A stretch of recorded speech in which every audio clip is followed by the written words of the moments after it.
గమనిస్తున్నాం. మనందరికంటే ముందు పరిశుద్ధాత్మ దేవుడు ఈ స్థలాన్ని ఆవరించుకొని ఉండగా ఆయనకు వందనాలు చెల్లించడము. కాబట్టి ఈ సమయంలో మనం చేరి వచ్చినది ఎందుకంటే ఒకలాంటి దేవునికి కృతజ్ఞత స్తుతులు చెల్లించడానికి. హల్లెలూయా. ఎందుకంటే కృతజ్ఞతలు. పాప పుట్టింది, 1 సంవత్సరం నాళ్ళు దేవుడు కాచి కాపాడాడు. ముందు కూడా జీవితంలో ఆమె పెరిగి పెద్దదై తల్లిదండ్రులకు మంచి పేరు తెచ్చే బిడ్డగాను, క్రీస్తునకు ప్రతిష్ట తెచ్చే బిడ్డగాను ఆమె జీవించాల. అందుకు మనందరి ఆశీర్వాదములు, మనందరి ప్రార్థనలు ఆ బిడ్డకు, ఆ దంపతులకు, ఈ కుటుంబానికి ఎంతైనా అవసరము. హల్లెలూయా. ఇప్పుడు మనము మరి ఇంతవరకు అయ్యగారు కొద్దిగా సమ్మరీ చెప్పారు. ఆ సమ్మరీలో ఒక మాట ఏమంటే ప్రాముఖ్యమైన మాట కుటుంబవారం అయితేనేమి. ఇప్పుడు మనం సంఘము కుటుంబమే, యేసుక్రీస్తు వారి కుటుంబము. మన సంఘాల్లో చిన్న బిడ్డలు ఉంటున్నారు. చిన్న ಬಿಡ್ಡಲ್ನಿ మనము ಪೆಂಚಾಲ. ಚಿಕ್ಕ ಮಕ್ಕಳಿದ್ದಾರೆ, ಅವರನ್ನು ನಾವು ಬೆಳೆಸಬೇಕು. ಹೇಗೆ ಬೆಳೆಸ್ತೀರಿ? ಒಂದು ಎಕ್ಸಾಂಪಲ್ ತಗೊಂಡು ನಾನು ಹೇಳಿ ವಾಕ್ಯವನ್ನು ಮುಗಿಸ್ತೀನಿ.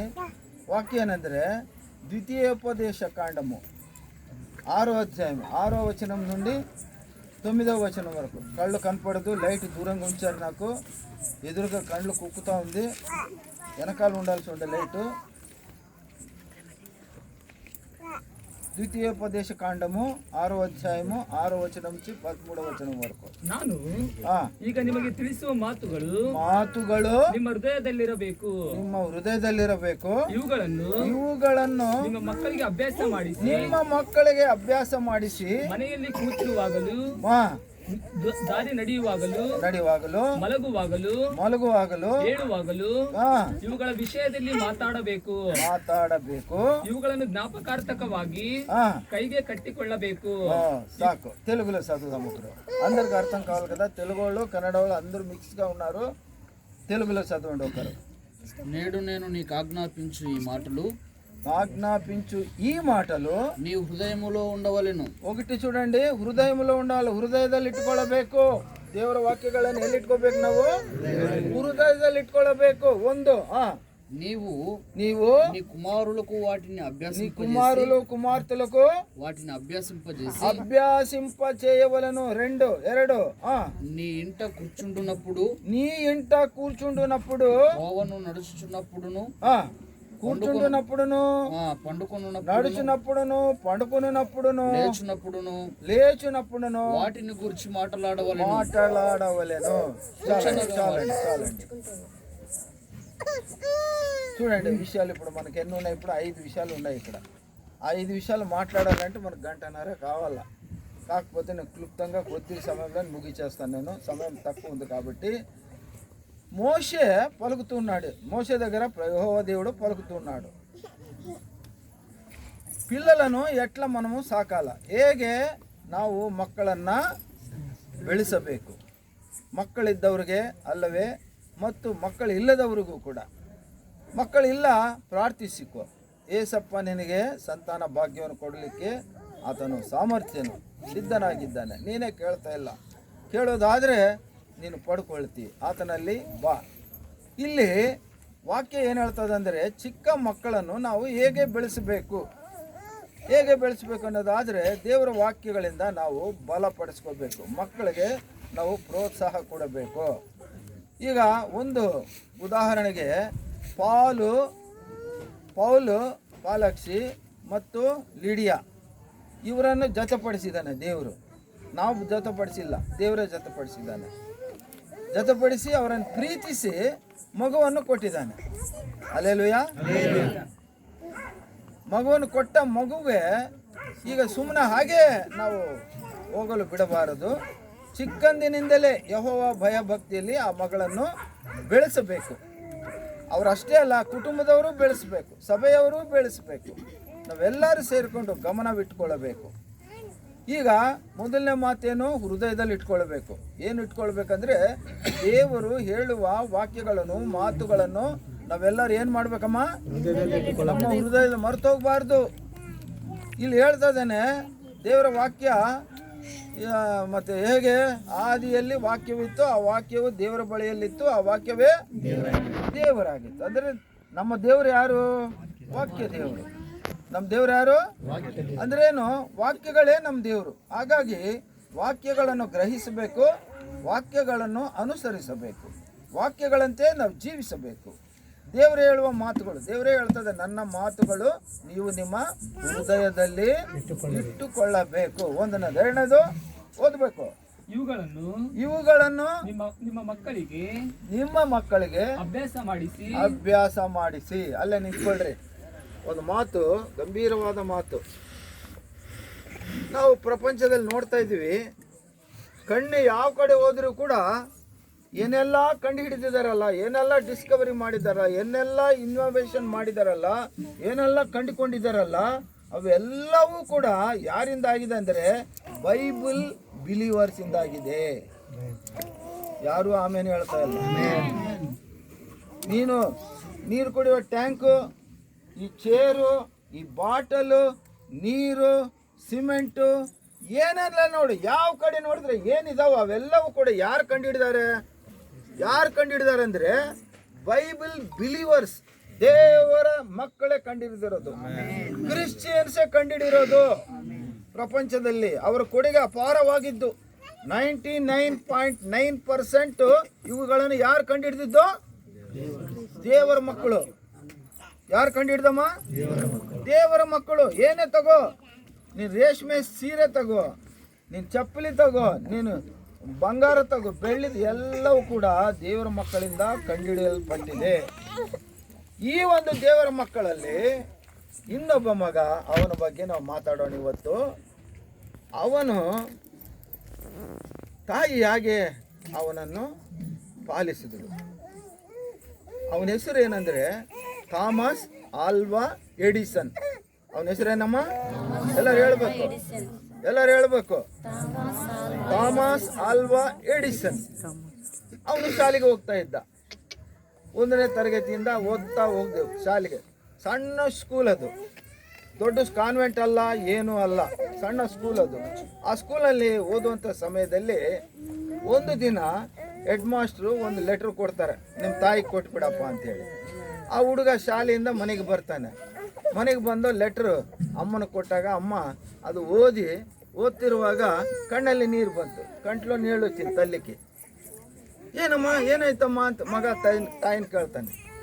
ಏನಿಲ್ಲ ಮಗ, ಏನಿಲ್ಲಮ್ಮ, ಹೇಳಮ್ಮ ಅಂದರೆ ಏನಿಲ್ಲ, ನೀನು ಒಳ್ಳೆ ಸ್ಟೂಡೆಂಟ್ ಅಂತೆ, ನಿನಗೆ ಜ್ಞಾನ, ಹೆಚ್ಚಾದ ಜ್ಞಾನ ದೇವ್ರು ಕೊಟ್ಟಿದ್ದಾರಂತೆ, ನಿನಗೆ ಈ ಶಾಲೆ ನಿನ್ನ ಜ್ಞಾನಕ್ಕೆ ತಕ್ಕಂತೆ ಕಡಿಮೆ ಇದಂತೆ, ಈ ಶಾಲೆಯಿಂದ ನೀನು ಇನ್ನೊಂದು ಬೇರೆ ಶಾಲೆಗೆ ಹಾಕ್ಬೇಕಂತ ಹೇಳಿದಾರಪ್ಪ ಅಂದ್ರೆ ಹುಡುಗ ಸಂತೋಷಪಟ್ಟ.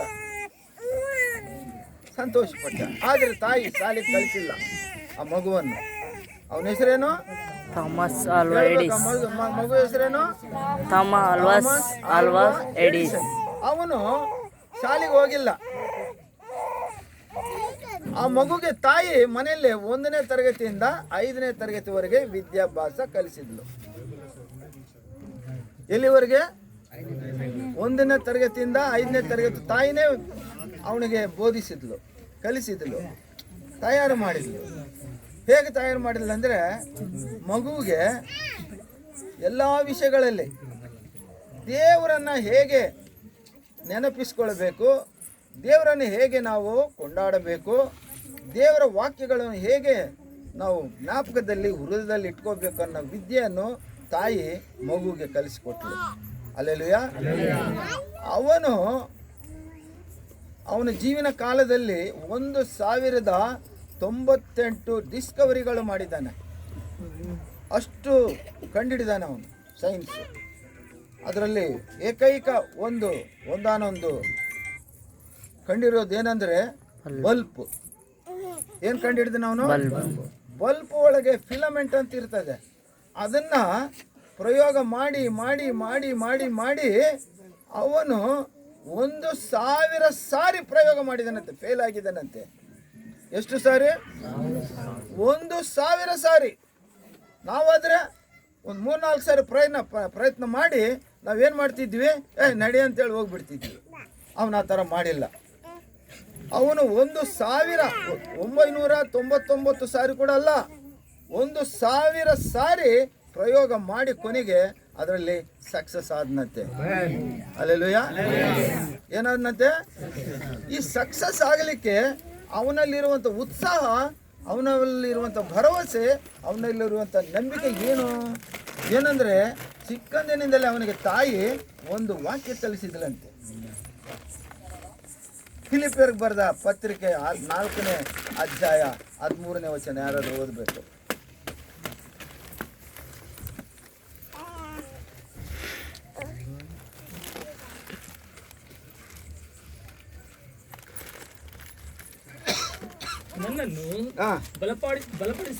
ನನ್ನನ್ನು ಬಲಪಡಿಸುವಾತನಲ್ಲಿ ಇದ್ದುಕೊಂಡು ಎಲ್ಲಕ್ಕೂ ಶಕ್ತನಾಗಿದ್ದೇನೆ. తెలుగు నన్ను బలపరచువాని అందే నేను సమస్తమును చేయగలను. హల్లెలూయా. ఈ యొక్క వాక్యంలో ఉన్నటువంటి నమ్మకము తల్లి ఆ కుమారునికి ఆమె తెలియజేసింది. చిన్నప్పటి నుంచి ఆ బిడ్డకు నేర్పించింది. అందును బట్టి వానికి యేసు క్రీస్తులో ఆ యొక్క అపారమైన నమ్మకం వచ్చేసింది. 999 సార్లు ఫెయిల్ అయినా వాడు వదలలేదు. ఎందుకు? నన్ను బలపరిచేవాడు యేసు. హల్లెలూయా. బలపరిచేవాడు ఎవరు? యేసు. బలపడుసు ఆతను ಕನ್ನಡದಲ್ಲಿ ಕೂಡ ಐತಲ್ಲ.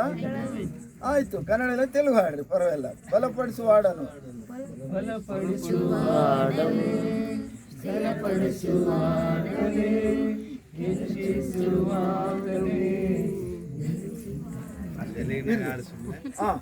ఇర్లి సమయం కడిపిందే. దేవునికి స్తోత్రం కలుగును గాక. హల్లెలూయా. అందును బట్టి ఈ వాక్యంలో ఉన్నటువంటి నమ్మకము, ఎందుకంటే తల్లి కుమారునికి ఎల్ల వేళల ఆమె ఏం చేసింది? వాక్యాన్ని బోధించింది, వాక్యాన్ని అభ్యసింపజేసింది. దేవుడు చెప్పాడు కదా, ఈ వాక్యంలో మీరు హృదయంలో ఉంచుకోండి, ఈ వాక్యాలను మీరు ఏం చేయాలన్నాడు? మొదటి మాట అభ్యాసం చేయమన్నాడు. అభ్యాసం అంటే ప్రాక్టీస్. ఇంగ్లీష్లో ఒక మాట ఉంది, ప్రాక్టీస్ మేక్స్ మ్యాన్ పర్ఫెక్ట్. చెప్పండి. పర్ఫెక్ట్. అభ్యాసం చేయవలన మనుషుడు ఏమవుతాడంటే పర్ఫెక్ట్ అవుతాడు, సక్రమంగా అవుతాడు, ప్రవీణుడు అవుతాడు. కాబట్టి వాక్యాన్ని మనం ఏం చేయాలంట? అభ్యసించాలా. ఒక వాక్యాన్ని చదివి వదిలేస్తాం మనం, లేదు, అది నోటికి రావాలా. కన్ను మూసినా రావాలా, కన్ను తెరిచినా రావాలా, పడుకున్నా రావాలా, నడిచినా రావాలా. వాక్యాల్ని మనం ఎన్నడూ కూడా మర్చిపోకూడదు. సండే స్కూల్ పిల్లోళ్ళు, సండే స్కూల్ టీచర్స్ ఉన్నారు. ఆ పిల్లోళ్ళకి మనము 100, 220 ఎన్ని వాగ్దానాలు ఉన్నాయి. ఆ వాగ్దానాలు నేర్పియాల మనము. ఆ వాగ్దానాలను కంఠపాఠం చేపించాల బిడ్డలకి మనము. అంతేకాదు, తల్లి లిడియా ఏం చేయాలంటే బిడ్డకి ఇప్పుడు తల్లి మొదటి గురువు. ಕನ್ನಡలో ఏం చెప్తారంటే ಏನೊಂದು ಕಲಿತರೆ ಶಾಲೆಯೊಂದು ತೆರೆದಂತೆ. ಹಾಗೆ ಮೊದಲನೇ ಶಾಲೆ ಎಲ್ಲಿ ಅಂದರೆ ತಾಯಿ. ತಂದೆಗೆ ಏನು ಹೇಳ್ತದೆ ಅಂದರೆ ವಾಕ್ಯ, బాలుడు నడవవలసిన మార్గము వానికి నేర్పము. మార్గం ఏ మార్గం అండి? ఏం మార్గము? 14వ అధ్యాయము యోహాను సువార్త 14వ అధ్యాయము 6, 7 వచనాలు ఏం చెప్తాడు? నేనే మార్గమును సత్యమును జీవమును ఉన్నాను. నా ద్వారానే తప్ప ఎవడును తండ్రి వద్దకు వెళ్ళలేడు, రాలేడు. కాబట్టి తండ్రి ఏం నేర్పాలంటే మార్గం నేర్పాలా, బిడ్డకు మార్గం నేర్పాలా, ప్రభు మార్గం నేర్పాలా, సత్య మార్గం నేర్పాలా. ఆ చిన్ననాటి నుండి భయము భక్తి కలిగి జీవించుట నేర్పాల తల్లిదండ్రులు. మొదటి టీచరు తల్లి, రెండవ టీచరు తండ్రి. నేను చిన్నప్పుడు మా బిడ్డలకి ఏం నేర్పేవాడినంటే, నా దగ్గర వచ్చి ఏం మాట్లాడినా మొదటి టీచరు మీ అమ్మ.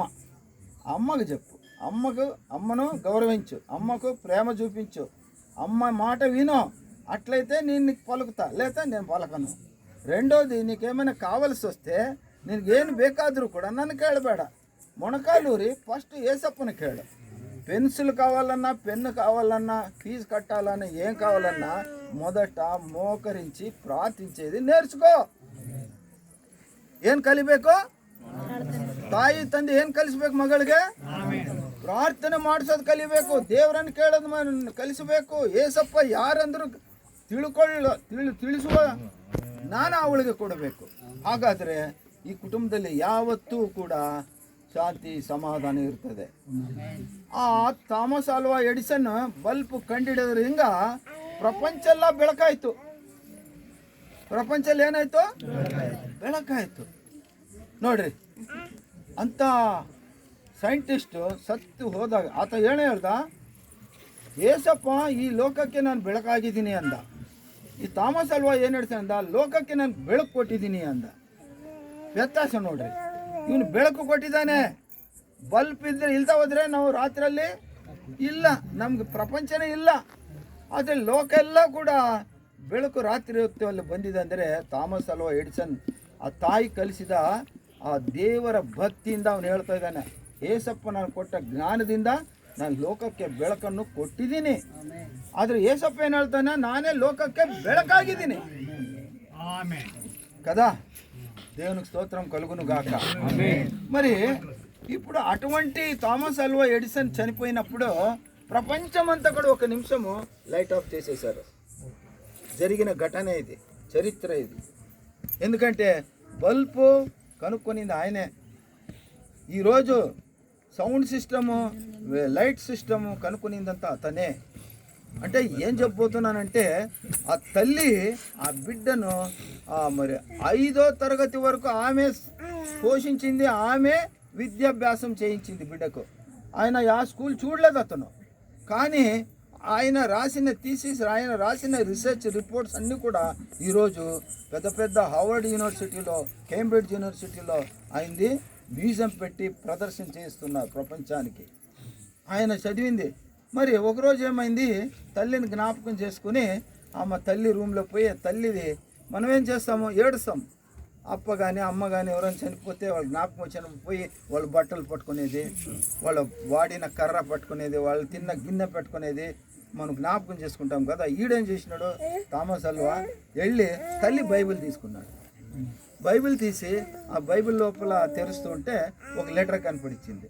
ఆ లెటర్ ఆ లెటర్ అంటే వీడు చిన్నప్పుడు హెడ్ మాస్టర్ ఈ తల్లికి పంపించాడు కదా లెటరు, అది ఆ లెటర్ తీసి చదువుతూ ఉన్నాడు. చదివితే దాంట్లో ఏముంది, డియర్ మేడం, ప్రియా అమ్మగారు, నీ కుమారుడు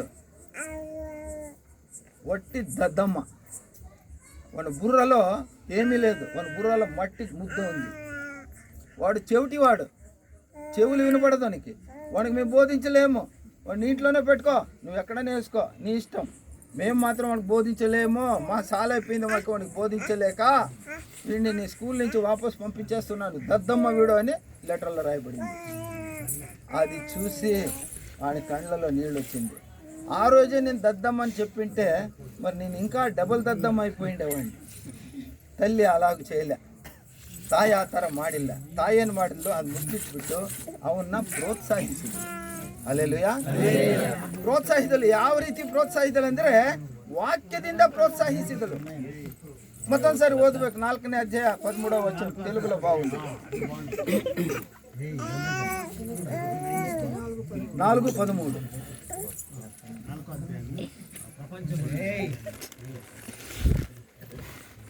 ದಯವಿಟ್ಟು ಎಲ್ಲರೂ ಸುಮ್ಮನೆ ಕೂತ್ಕೊಂಡ್ರಿ ಅಷ್ಟೇ. ನಾವು ಮಾತಾಡ್ಲಿಕ್ಕೆ ಬಂದೀವಿ, ಮಾತಾಡ್ತೀವಿ. బలపరచువాని యందు నిన్ను బలపరచువాని యందు సమస్తము చేయగలను, నేను సమస్తమును చేయగలను. చూస్తున్నారా, దేవుడు ఆయనకి ఇచ్చినటువంటి జ్ఞానము, వాక్య జ్ఞానము ఆయన్ని బలపరిచింది. ఆ వాక్య బలము ఆయన్ని ఇంకా ఎక్కువగా బలపరిచింది. ఆయనకి ఎనలేని ఒక జ్ఞానాన్ని ప్రసాదించింది. హల్లెలూయా. తద్వారా ఆ భక్తుడు ఆ చిన్నవాడు పెద్దవాడైనాడు.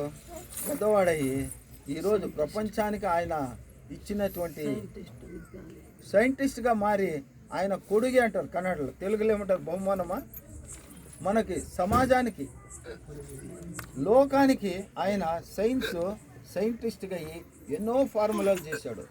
1089 ఎక్స్పెరిమెంట్లు చేసి అన్ని సక్సెస్ అయినాయని అటువంటి బిడ్డ, దేవుని బిడ్డ, దేవుని వాక్యంలో ఎదిగిన బిడ్డ, దేవుని వాక్యంలో పెరిగిన బిడ్డ, దేవుని వాక్యంను గౌరవించిన బిడ్డ. అలాగూ మనం ఏం చేయాలంటే మన ಬಿಡ್ಡಲಿಗೆ ಬಲಹೀನತೆಗಳು ఉంటాయి, ಕನುಕೋಲ್ಲ ತಲೆದಂಡ್ರಲು ಅದನ್ನು ತಿಳ್ಕೊಳ್ಬೇಕು. ತಿಳ್ಕೊಂಡು ಮಕ್ಕಳಿಗೆ ಏನು ಮಾಡಬೇಕು, ನಾವು ಅವರನ್ನು ಬಲಪಡಿಸಬೇಕು. ಬಲಪಡಿಸೋದ್ರ ಮೂಲಕ ಮಕ್ಕಳು ಏನು ಮಾಡ್ತಾರೆ ಅಂದರೆ ಬುದ್ಧಿವಂತರಾಗ್ತಾರೆ. ಮುಂದೆ ಅವರು ದೇವರ ವಾಕ್ಯದಿಂದ ಬಲಪಟ್ಟು ದೇವರಿಗೆ ಸಾಕ್ಷಿ ಮಕ್ಕಳಾಗಿ ಅವರು ದೊಡ್ಡವರಾಗ್ತಾರೆ. ಅದು ఎస్టైనా నಮಗೆ ಬೇಕು ತಂದೆ ತಾಯಿಗಳಿಗೆ. నమగేం ಬೇಕು? ఇప్పుడు ఎవరైనా మన కుమారుడు మన కుమార్తె దద్దమ్మ కావాలా, వాళ్ళు 10 సార్లు ఫెయిల్ కావాలా, లేదా వాళ్ళు మరి తప్పుడు పనులు చేసి జైలుకి పోవాలని ఎవరైనా కోరుకుంటారా? ಯಾರಾದರೂ ಬೇಡ್ಕೊತಾರ ಥರ ಇಲ್ಲ. ಮತ್ತೆ ಏನು ಬೇಡ್ಕೊತಾರ? ಒಳ್ಳೆಯವನು ಆಗಬೇಕು, విద్యావంతులు కావాలా, బుద్ధివంతులు కావాలా, ప్రయోజకులు కావాలా, మంచి ఉద్యోగం రావాలా, సమాజంలో మంచి పేరు రావాలా అని తల్లిదండ్రులు కోరుకుంటారండి. మరి మనం ఏం కోరుకుందాము? మనం ఏం కోరుకుందామయ్యా చెప్పండి అమ్మా. మన ಬಿಡ್ಡ ಹೆಂಗೆ ఉండాలా? ಏನಾಗಬೇಕು? ನಮ್ಮ ಮಕ್ಕಳು ಒಳ್ಳೆಯವರಾಗಬೇಕು, ಜಾಣರಾಗಬೇಕು, ಪ್ರಯೋಜಕರಾಗಬೇಕು, ವಿದ್ಯಾವಂತರಾಗಬೇಕು, ಬುದ್ಧಿವಂತರಾಗಬೇಕು, ದೇವರಿಗೆ ಮಹಿಮೆ ತರುವ ಮಕ್ಕಳಾಗಬೇಕು. ಅಲ್ಲೆಲ್ಲೂಯಾ. ಹಾಗಾಗಿ ಮೂರನೇ ಮಾತಾಯ್ತು ನೋಡಪ್ಪ, ಅದು ಓದಿ ನಮ್ಮ 4ನೇಗೆ ಓದ್ಬಿಡೋಣ. ಅಭ್ಯಾಸ ಮಾಡಿ ಅದೇ 6ನೇ ಅಧ್ಯಾಯ 6ನೇ ವಚನದಿಂದ 6, 7, 8 ಇವುಗಳನ್ನು ನಿಮ್ಮ ಮಕ್ಕಳಿಗೆ ಅಭ್ಯಾಸ ಮಾಡಿಸಿ ಮನೆಯಲ್ಲಿ ಕೂತಿರುವಾಗಲೂ ಅಲ್ಲಿ ಬರ್ತೀನಿ. ಕೂತಿರುವಾಗಲೂ ಮನೆಯಲ್ಲಿ ಕೂತಿರೋ ಏನು ಮಾಡ್ತೀವಿ ಅಂದರೆ, ನಾವು ಹೆಚ್ಚು ಕಡಿಮೆ ಭಾಳ ಮಂದಿ ಏನು ಮಾಡ್ತೀವಿ ಅಂದರೆ ಸುಮ್ಮನೆ ಕೂಡೋದಿಲ್ಲ. ಏನು ಮಾಡ್ತೀವಿ? ಟಿ ವಿ ನೋಡ್ತೀವಿ. ಏನು ಮಾಡ್ತೀವಿ? ಟಿ ವಿ ಇದ್ದವರು ಟಿ ವಿ ನೋಡ್ತೀವಿ. ಬಹಳ ಮಂದಿಗೆ ಟಿ ವಿಗಳೇ ಇದ್ದಾವೆ, ಇಲ್ಲ ಮೊಬೈಲ್ ನೋಡ್ತೀವಿ. ಆ ಟಿ ವಿನಲ್ಲಿ ಮೊಬೈಲ್ನಲ್ಲಿ ಒಬ್ರು ಯಾರೋ ಹೇಳಿದ್ರು, ಸಮಸ್ಯೆ ಪ್ರಪಂಚದಲ್ಲಿ ಎಲ್ಲೈತೆ ಅಂದರೆ, ప్రపంచದಲ್ಲಿ సమస్య ಎಲ್ಲైతే ಅಂದರೆ జోబునాగ అయితే.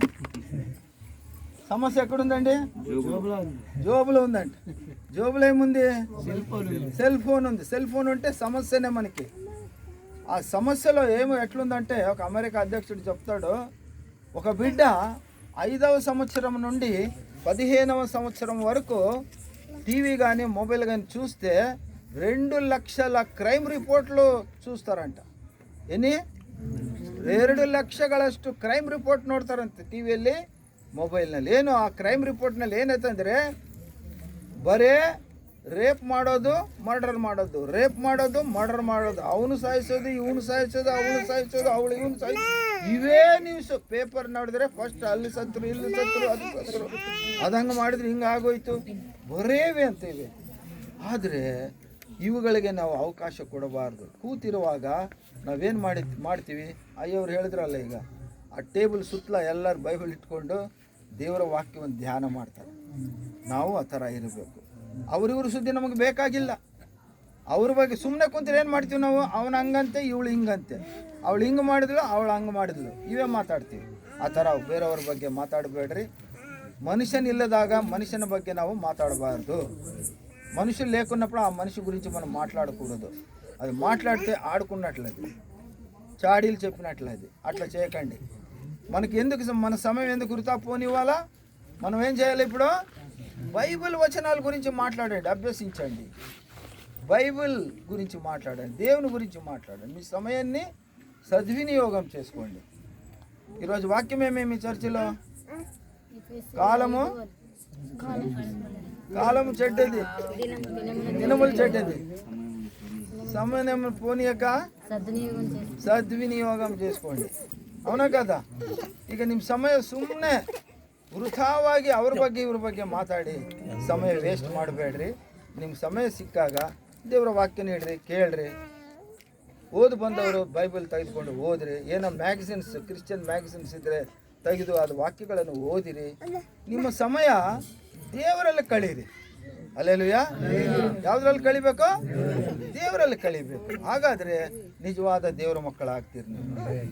ಮುಂದಿನ ಮಾತು, ದಾರಿ ನಡೆಯುವಾಗಲೂ ನೋಡ್ತಾ ಇದ್ದೀರಾ? ನಡೆಯುವಾಗಲೂ ಭಾಳ ಮಂದಿ ಏನು ಮಾಡ್ತಾ ಇದ್ದಾರೆ ಈ ಕಾಲದಲ್ಲಿ? ನಿಜವಾದ ದೇವರ ಭಕ್ತರು ವಾಕಿಂಗ್ ಪ್ರೇಯರ್, ఏం చేస్తున్నారండి? Walking prayer. దిక్కు చూడొద్దండి, అటు ఇటు చూడొద్దండి, యేసు వైపు చూడండి, ಪ್ರಾರ್ಥನಾ ಪೂರ್ವಕಂగా ఉండండి. ಏಲಾಗುಂಡಾಲಂಡಿ? ಹೇಗಿರಬೇಕು? ನಿಮ್ಮ ಮನಸ್ಸು ಅಲ್ಲಿ ಇಲ್ಲಿಗೆ ಓಡಿಸಬೇಡ್ರಿ, ಒಳ್ಳೆದ ಕಡೆ ಯೋಚನೆ ಮಾಡಿರಿ. ಹೋಗುವಾಗ ನಡೆಯುವಾಗಲೂ ಕೂಡ ನೀವು ದೇವರ ಧ್ಯಾನದಲ್ಲಿ ಇರಬೇಕು. 3 ಕೋತಿಗಳ ಕತೆ ನೋಡಿದೀವಲ್ಲ. ಒಂದು ಕೋತಿ ಕಣ್ಣು ಮುಚ್ಕೊಂಡಿರ್ತದೆ, ಇನ್ನೊಂದು ಕೋತಿ ಕಿವಿ ಮುಚ್ಕೊಂಡಿರ್ತದೆ, ಇನ್ನೊಂದು ಕೋತಿ, ಮೂರನೇ ಕೋತಿ ಬಾಯಿ ಮುಚ್ಕೊಂಡಿರ್ತದೆ. ಏನು ಅದರ ಅರ್ಥ? ಏನು? ಕೆಡುಕು ಮಾತಾಡಬೇಡ, ಕೆಡುಕು ನೋಡಬೇಡ, ಕೆಡುಕು ಕೇಳಬೇಡ. ಹೌದಲ್ವಾ? ಹಾಗೆ ಹೋಗುವಾಗ ಆ ಕಡೆ ಈ ಕಡೆ ನೋಡಿ, ಹೋಗಬಾರ್ದ ಕಡೆ ಹೋಗಿ ಆಕ್ಸಿಡೆಂಟ್ ಆಗಬೇಡಿ. ಭಾಳ ಮಂದಿ ರೋಡ್ ಕ್ರಾಸ್ ಮಾಡ್ಬೇಕಾದ್ರೆ ಆಕ್ಸಿಡೆಂಟ್ಗಳು ಮಾಡ್ಕೊಂತಾರೆ. ಆ ಕಡೆ ಈ ಕಡೆ ನೋಡಲ್ಲ, ಎಲ್ಲೋ ನೋಡ್ಕೊಂಡು ಎಲ್ಲ ಆಲೋಚನೆ ಮಾಡ್ಕೊಂಡು ಬಿದ್ದು ಎಡವಟ್ಟು ಮಾಡ್ಕೊಂಡು ಆಕ್ಸಿಡೆಂಟ್ ಮಾಡಿ ಸಾಲ್ತಾರೆ ಭಾಳ ಮಂದಿ. ಹಾಗಾಗಬಾರ್ದು. ನೀವು ದೇವರ ಧ್ಯಾನದಲ್ಲಿದ್ದರೆ, ದೇವ್ರನ್ನ ಮನೆ ಬಿಡಬೇಕಾದ್ರೆ ಎಲ್ಲಿ ಹೋಗ್ತಾ ಇದೆಯಾ, ಏನು ಕೆಲಸಕ್ಕೆ ಹೋಗ್ತಾ ಇದೆಯಾ, ದೇವರನ್ನು ಕೇಳು, ಪ್ರಾರ್ಥನೆ ಮಾಡ್ಕೊ. ಆತನ ಒಪ್ಪಿಸಿಕೊಂಡು ನೀನು ಹೋಗೋದಾದರೆ ಹೋಗಿ ಬರುವವರಿಗೆ ಏಸಪ್ಪ ನೀನು ಕಾಯುವನಾಗಿದ್ದಾನೆ, ಕಾಪಾಡುವನಾಗಿದ್ದಾನೆ. ಇಸ್ರಾಯೇಲರನ್ನು ಕಾಯುವ ದೇವರು ತೂಕಿಡಿಸುವುದಿಲ್ಲ, నీ చేయి విడువను నిన్ను. అలాగా ఆయన మనల్ని కాపాడే దేవుడు మన దగ్గర ఉన్నప్పుడు మిమ్మల్ని మీరు చింతింపకుడి, మీరు చింత చేయకండి. ఆయన గొప్ప చెప్పి ప్రార్థించుకుని వెళ్ళి మళ్ళీ క్షేమంగా ఇంటికి వచ్చి చేరుకోండి. ముందున మాట ಮಲಗುವಾಗಲೂ ಈಗ ಸೈಂಟಿಸ್ಟ್ಗಳು ಏನು ಹೇಳಿದ್ರು ಅಂದರೆ, సైకాలజిస్ట్ విలియం జేమ్స్, యేసుక్రీస్తు తర్వాత ర్యాంక్ పడితే ప్రపంచంలో ఆయన గారు వస్తున్నారు, డాక్టర్ గారు. ఆయన సైకాలజీ గురించి చదివారు, మనోశాస్త్రం గురించి చదివారు. ఆయన ఏం చెప్తారంటే, ಬಿಡ್ಡ ಮಗು ಮಲಗುವಾಗ ತಾಯಿ ಏನು ಮಾಡಬೇಕಂತೆ, ಬೈಬಲ್ನಲ್ಲಿ ಇರುವಂಥ ಹೀರೋಗಳು ಅವರ ಬಗ್ಗೆ ಸ್ಟೋರೀಸ್ ಹೇಳಬೇಕು ಮಕ್ಕಳಿಗೆ. ಎಲ್ಲ ತಂದೆ ತಾಯಿಗಳು ಅವು ಇವು ಮಾತಾಡಬೇಡ್ರಿ, ಮಕ್ಕಳ ಮುಂದೆ ಜಗಳಾಡಬೇಡ್ರಿ. ತಂದೆ ತಾಯಿಗಳು ಮಕ್ಕಳ ಮುಂದೆ ಬೇರೆ ಕೆಟ್ಟ ವಿಷಯಗಳು, ಕೆಟ್ಟ ಭಾಷೆ ಮಾತಾಡಬೇಡ್ರಿ. ದೇವ್ರ ಮಕ್ಕಳಾದವ್ರು ನೀವು ಯಾವತ್ತೂ ಕೂಡ ಹೊಲಸು ಮಾತುಗಳು ನಿಮ್ಮ ಬಾಯಲ್ಲಿ ತೆಗೆದುಕೊಳ್ಳಬೇಡ್ರಿ. మక్కల ముందు విశేషವಾಗಿ ನೀವು ಒಳ್ಳೆದನ್ನೇ మాట్లాడಬೇಕು. దేవుడు మీకు నోరిచ్చినది ఆశీర్వాద వచనములు పలకాలండి. హల్లెలూయా. ఎలాంటి పదాలు పలకాలి మనము? ఆశీర్వాద మాటలే మాట్లాడుకోవాలి. మనం బిడ్డకి పరిణామం అవుతుందండి మెదడు పైన. సైకాలజీ చెప్తుంది, బిడ్డ పడుకునేటప్పుడు చాలా సూక్ష్మంగా ఉంటుందంటే మెదడు. రెస్ట్ తీసుకునేటప్పుడు బిడ్డకు మనం ఏం చేయాలంటే స్టోరీలు చెప్పాలి, బైబిల్లో ఉండే స్టోరీలు చెప్పాలి. అలాగా థామస్ అల్వా ఎడిసన్ తల్లిగారు ఆ కొడుకుకి ఆయన చెవిలో దేవుని స్టోరీలు చెప్పింది, దేవుని గురించి చెప్పింది, దేవుని వాక్యాలు చెప్పింది. ఎల్లప్పుడూ ఆ బిడ్డను ఆమె దేవునిలో భక్తిలో పెంచింది ఆమె. అలాగే ఈరోజు మీ అందరికి తల్లిదండ్రులకు, బిడ్డలున్న వారందరికీ, విశేషంగా పాల్ గారికి, ఈడియా గారికి దేవుడు ఈరోజు మాట్లాడుతున్నాడు. తమ బిడ్డను మీరు ఎలాగ సాకాలంటే, ఆమెకు రోజు కూడా దేవుని యొక్క స్టోరీలు, బైబిల్ స్టోరీలు చెప్పాలా. చెప్పడం మూలకంగా ఏమవుతుందంటే ఆ బ్రెయిన్లో రికార్డ్ అయిపోతుంది, రిజిస్ట్రేషన్ అయిపోతుందంటే జ్ఞానము. అలాగ బిడ్డల్ని మనం ఏం చేయాలంటే ಪ್ರೋತ್ಸಾಹಿಂచాలి. ಹಲ್ಲೆಲೂಯಾ. ಏನು ಮಾಡಬೇಕು ನಾವು? ಪ್ರೋತ್ಸಾಹಿಸಬೇಕು. ಮುಂದೆ 7 వాగలు చూడండి. లేగునప్పుడు అంటే పిల్లలు ఈ రోజుల్లో చదువుకోవడం లేదు, తెల్లవారుజాము లేవడం లేదు. మా నాన్న చౌదరి గారు 4 గంటలకు లేపవాడు నన్ను రోజు, చిన్న బిడ్డ నుంచి నన్ను 4 గంటలకు లేగాల, 4 గంటల నుంచి 5 గంటల వరకు చదువుకోవాలా, 5 గంటల నుంచి 6 గంటల వరకు రన్నింగ్ పోవాలా, 6 గంటల నుంచి వచ్చిన తర్వాత నీళ్లు మోయాల ఇంట్లో. ఆయన నేర్పిన పాఠం ఈరోజు వరకు నేను మర్చిపోలేదు కదా. మళ్ళీ ಇಲ್ಲಿ ಏನು ಮಾಡಬೇಕು ನಾವು? ಎದ್ದೇಳಬೇಕಾದ್ರೆ ಭಾಳ ಸೂಕ್ಷ್ಮವಾಗಿರ್ತಾರೆ. ನಿದ್ದೆ ಮಾಡಿ ಎದ್ದವರು ಭಾಳ ಫ್ರೆಶ್ ಆಗಿರ್ತಾರೆ. ಹಲ್ಲೆಲೂಯಾ. ಹೇಗಿರ್ತಾರೆ ನಿದ್ದೆ ಮಾಡಿದ್ದವರು? ಕೆಲವರು ಅಂತಿರ್ತಾರೆ ಮುಖ, ಏನಪ್ಪ ಮುಖ ಎಲ್ಲ ಎಷ್ಟು ಚೆನ್ನಾಗಿ ನಿದ್ದೆ ಮಾಡಿದ್ಯಾ ಅಂತ ಕೇಳ್ತಾರಲ್ಲ. ಅಂದರೆ ಮುಖದಲ್ಲಿ ಅರಳುವಿಕೆ ಇರ್ತದೆ, ಹೂವು ಅರಳಿದಂಗೆ, ತಾವರ ಅಳಿದಂಗೆ. ಮಕ್ಕಳು ಆಗಲಿ ದೊಡ್ಡವರಾಗಲಿ ನಿದ್ದೆ ಮಾಡಿ ಆದಮೇಲೆ ಅವರು ಚೆನ್ನಾಗಿರ್ತಾರೆ. ಅಂದ್ರೇನು, ಅಷ್ಟು ಸೂಕ್ಷ್ಮವಾಗಿರ್ತಾರೆ. ಏನೇ ವಿಷಯಗಳಾಗಲಿ ಅವರು ಗ್ರಹಿಸ್ತಾರೆ. ಗ್ರಹಿಸುವಾಗ ನಾವೇನು ಮಾಡ್ಬೇಕಂದ್ರೆ ಅವರಿಗೆ ದೇವ್ರ ಮಾತುಗಳಲ್ಲಿ ಬಲಪಡಿಸ್ಕೊಡ್ಬೇಕು. ಅಲ್ಲೆಲ್ಲೂಯ. ಪ್ರಾರ್ಥನೆಯಲ್ಲಿ ಕಲಿಸ್ಬೇಕು. ಅವರು ಬೆಳಿಗ್ಗೆ ಎದ್ದ ತಕ್ಷಣ ಏನು ಮಾಡಬೇಕು? 3 ಮಾತುಗಳನ್ನು ಕಲಿಸ್ಬೇಕು ನಾವು. ಎಷ್ಟು ಮಾತುಗಳು? ನಾವು ಕೂಡ, ನಾನು ಇವತ್ತುವರೆಗೆ ನಿಜವಾಗಿ ಹೇಳ್ತೀನಿ, ನಾನು ಆಗ ನಮ್ಮಪ್ಪ ಪ್ರಾಕ್ಟೀಸ್ ಮಾಡಿಸಿದ್ದು ಇವತ್ತು ನಾನು ಮರ್ತಿಲ್ಲ. ನಾನು 2:30 ಗಂಟೆಗೆ ಎದ್ದೇಳ್ತೀನಿ. 2:30 ಗಂಟೆಗೆ ಎದ್ದು 3 ಗಂಟೆಯಿಂದ 6:30ವರೆಗೆ ನಾನು ಪ್ರಾರ್ಥನೆಯಲ್ಲಿ ಇರ್ತೀನಿ. ಆ ಪ್ರಾರ್ಥನಾ ಫಲ, ಆ ಪ್ರಾರ್ಥನಾ ಶಕ್ತಿಯಿಂದ ಇವತ್ತು 535 ಹಳ್ಳಿಗಳಿಗೆ ಭಾರತ ದೇಶ, ನೇಪಾಳ ದೇಶದಲ್ಲಿ ಸುವಾರ್ತೆ ಸಾರಿದ್ವಿ. 535 గ్రామాలకు వెళ్ళి మీ సువార్త చెప్పామండి. 535 ಮತ್ತೆ 126 వర్షిప్ సెంటర్స్, 126 వర్షిప్ సెంటర్స్ మనకి. 109 మంది పాస్టర్లు మేము తయారు చేశాము. ఈ ముది వయసులో కూడా సేవ చేస్తున్నాం, సువార్త సేవ చేస్తున్నాం, పల్లె పల్లె తిరుగుతున్నాం. ఈ శక్తి రావడానికి కారణం ఏమంటే తెల్లవారుజామున లేచి చేసిన ప్రార్థన ఫలితమే. ನೀವು ಕೂಡ ಆದಷ್ಟು ಬೇಗ ಮಲ್ಕೊಳ್ಳ್ರಿ, ರಾತ್ರಿ ಬೇಗ ಎದ್ದೊಳ್ರಿ, ಪ್ರಾರ್ಥನೆಯಲ್ಲಿ ಹೋಗ್ರಿ. ಎದ್ದ ತಕ್ಷಣ 3 ಮಾತುಗಳು ಮರ್ತು ಹೋಗಬಾರ್ದು. 1ನೇ ಮಾತು ಹಲ್ಲೆಲೂಯಾ ಹೇಳಬೇಕು. 2ನೇ ಮಾತು ಯೇಸು ರಕ್ತಂ ಜಯಂ ಅನ್ನಬೇಕು. 3ನೇ ಮಾತು ಪವರ್ ಆಫ್ ಹೋಲಿ ಸ್ಪಿರಿಟ್ ಅನ್ನಬೇಕು. 1ನೇ ಮಾತೇನು? ಹಲ್ಲೆಲೂಯಾ. 2ನೇ ಮಾತೇನು? ಯೇಸು ರಕ್ತಂ ಜಯಂ. 3ನೇ ಮಾತು ಪವರ್ ಆಫ್ ಹೋಲಿ ಸ್ಪಿರಿಟ್. ಅಂದ್ರೆ ಪರಿಶುದ್ಧಾತ್ಮ ದೇವರ ಶಕ್ತಿ ನನ್ನನ್ನು ನಡೆಸಲಿ. ಹಲ್ಲೆಲೂಯಾ ಅಂದ್ರೆ ತಪ್ಪೇನಿಲ್ಲ. ಹಲ್ಲೆಲೂಯಾ ಅಂದ್ರೆ ಏನು? ಹಲ್ಲೆಲೂಯಾ ಅಂದ್ರೆ ಮಾತು ತಿಳ್ಕೊಳ್ಳೋಣ ನಾವು. ಪ್ರಕಟಣೆ ಗ್ರಂಥ 19ನೇ అధ్యాయ 1-2 వచనಗಳು. ప్రకటన గ్రంథము 19వ అధ్యాయము 1-2 వచనాలు. తొందరగా ముగించేస్తాను నేను. ప్రకటన గ్రంథంలో రాయబడింది,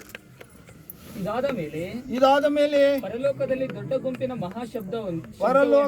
ಮಹಾ ಗುಂಪಿನ ದೊಡ್ಡ ಶಬ್ದವು ಎಂಬಂತೆ ಒಂದು ಶಬ್ದವನ್ನು ನಾನು ಕೇಳಿದೆನು. ಅವರು ಹಲ್ಲೆಲೂಯಾ, ಜಯವು ಪ್ರಭಾವವು ಶಕ್ತಿಯು ನಮ್ಮ ದೇವರಲ್ಲಿ ಉಂಟು. ಚಾಲು తెలుగులో చదవాలి తొందరగా. 19వ అధ్యాయము.